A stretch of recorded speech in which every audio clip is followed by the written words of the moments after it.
When I left Silicon Valley to become a college teacher, I wondered why college wasn't a lot more like the world of work. Teaching business, I had this idea that if I could deeply immerse my students in a real, authentic learning environment, they'd be much better prepared to succeed in the very competitive world they were about to enter. But I have to confess that for all those years in the classroom, I didn't quite find the courage to fully experiment with my idea. That is until about 3 years ago. And here's what changed my mind and gave me the nudge that I needed. For years, I've followed the results of employer surveys that talk about the skills that employers want but aren't seeing in college graduates. And here's the list. And then when you consider that 2 reliable studies reported that while 96% of college administrators think they're doing an adequate job of preparing graduates, but only 11% of employers think so, well, I decided the time had come to do something. So I gave my idea a name, subject matter immersion. You're probably thinking, I've never heard of that. Well, you're about to. What if a course was created with no syllabus? And what if students were immersed in a subject from the very first minute of the very first day of the very first class? And what if students decided what they would learn and how they would learn and how they would hold themselves accountable for what they had learned? Well, this might sound a little like educator abdication, where teachers just sit back to watch chaos reign. But I assure you that it's anything but. And it's much more than what's known in education as experiential or active learning.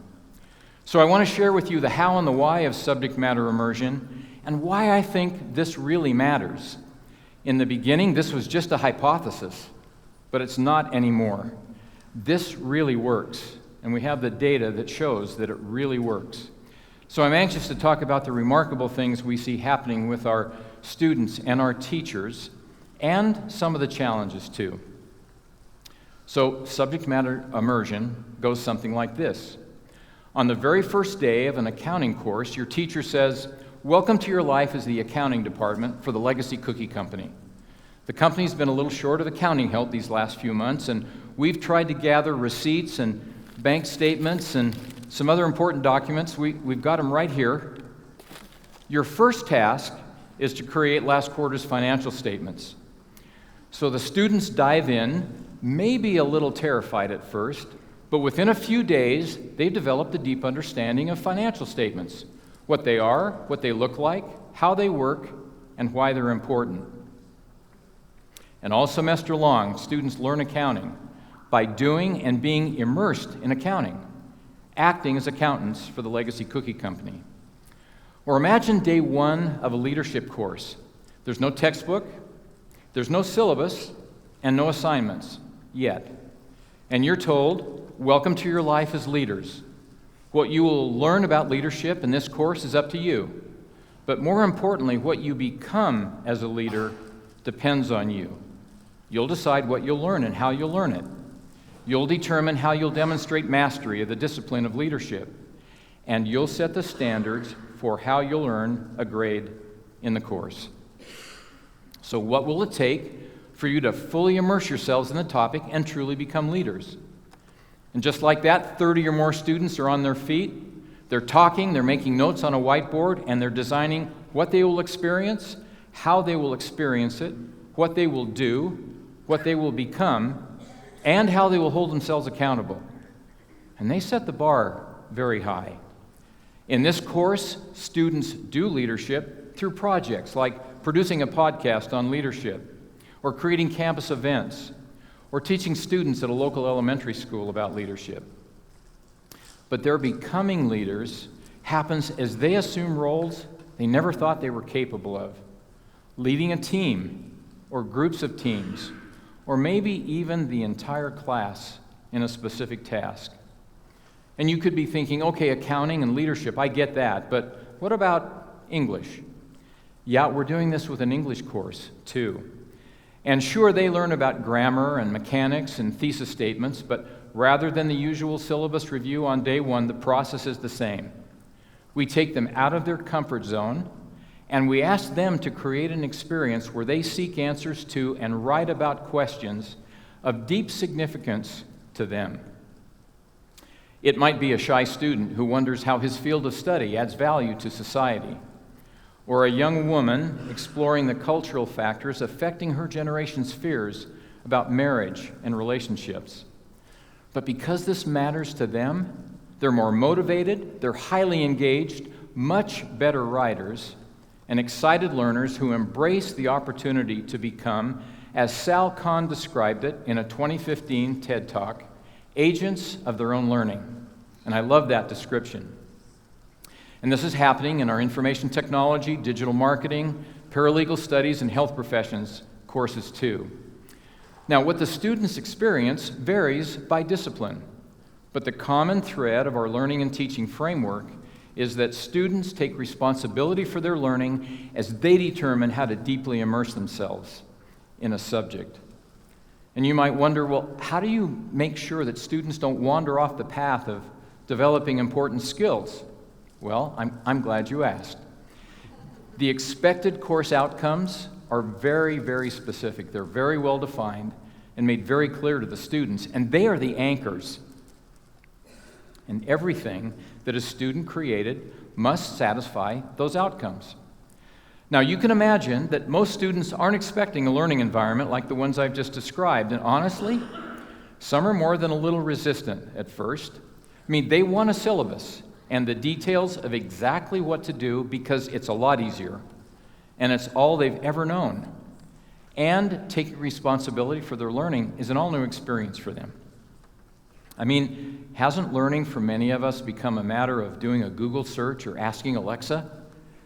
I mean, I asked Siri the other day what life would be like if Wikipedia didn't exist. She answered, "I don't know.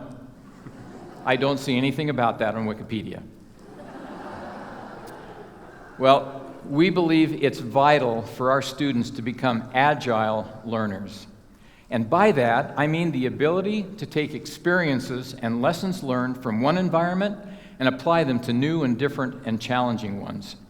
And they're not very agile at first when we ever so lovingly kick them out of the educational Garden of Eden.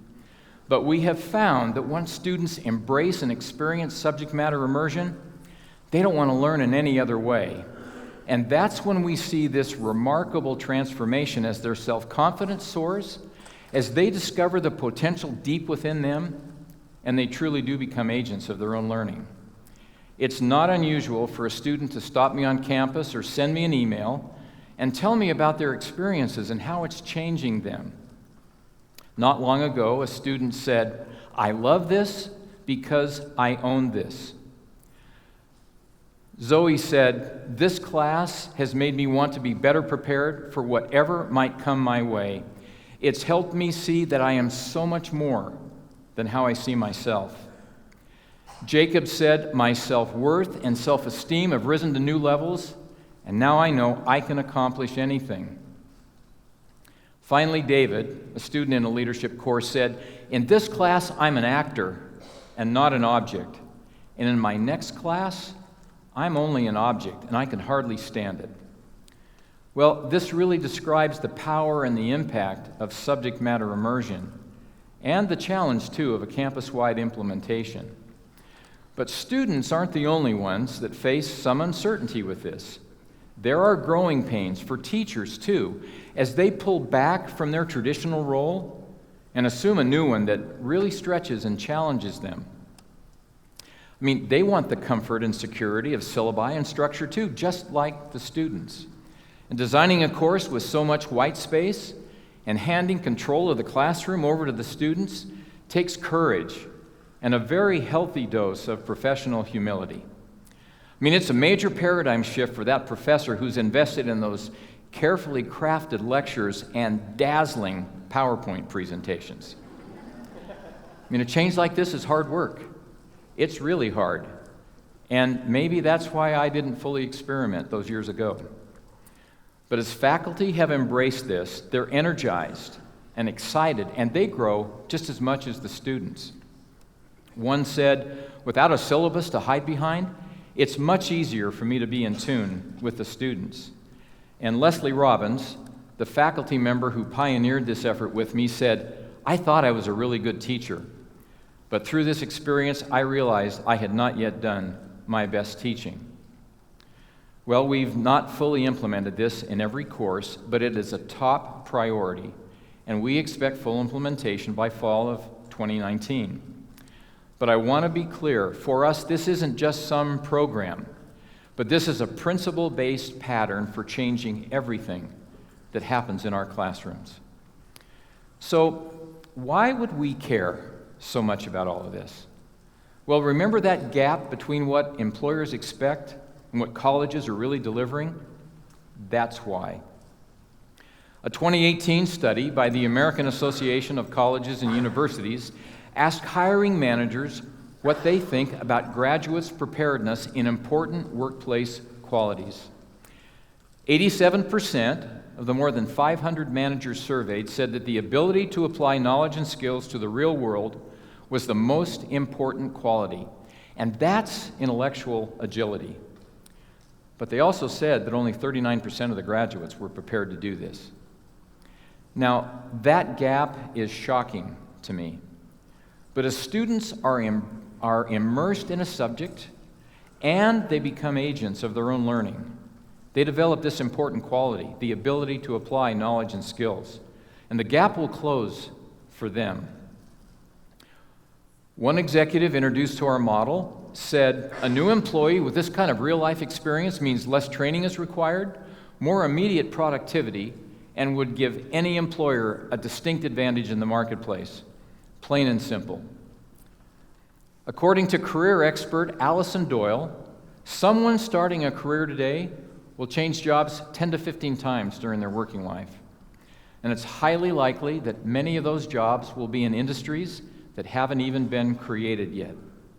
Jobs like drone operator, app developer, cloud engineer, big data analyst, blogger, digital marketing manager, and Uber driver were unheard of just 5 or 10 years ago. Google just turned 20 last September. YouTube's only been around 14 years. The iPhone for 12. Qualtrics, an experience management company in Provo, Utah that was acquired last year for $8 billion, 17 years old. And those rideshare scooter companies, Lime and Bird, whose scooters were learning to either dodge or ride on our city streets, they're both less than 2 years old, but already have valuations in excess of $1 billion each. Well, the pace of innovation will not slow down. If anything, it will accelerate.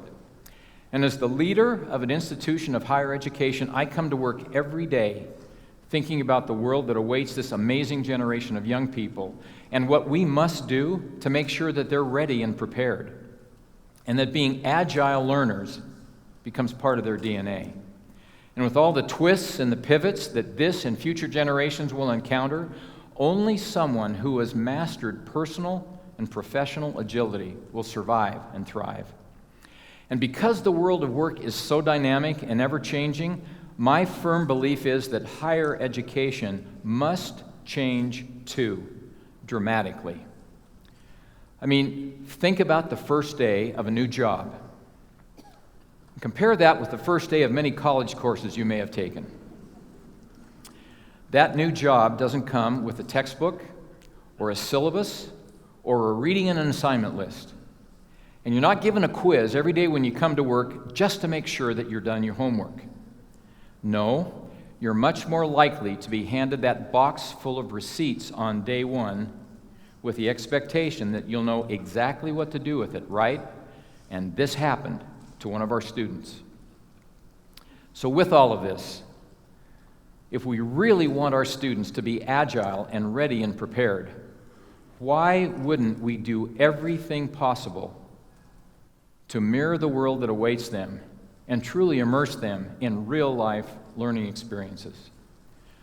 A 2017 Hechinger report suggests that we have entered a proven economy that's driving a revolution in the way education is constructed and delivered and used. I like to think that subject matter immersion just might be a little part of that revolution. Want to join me? Thank you.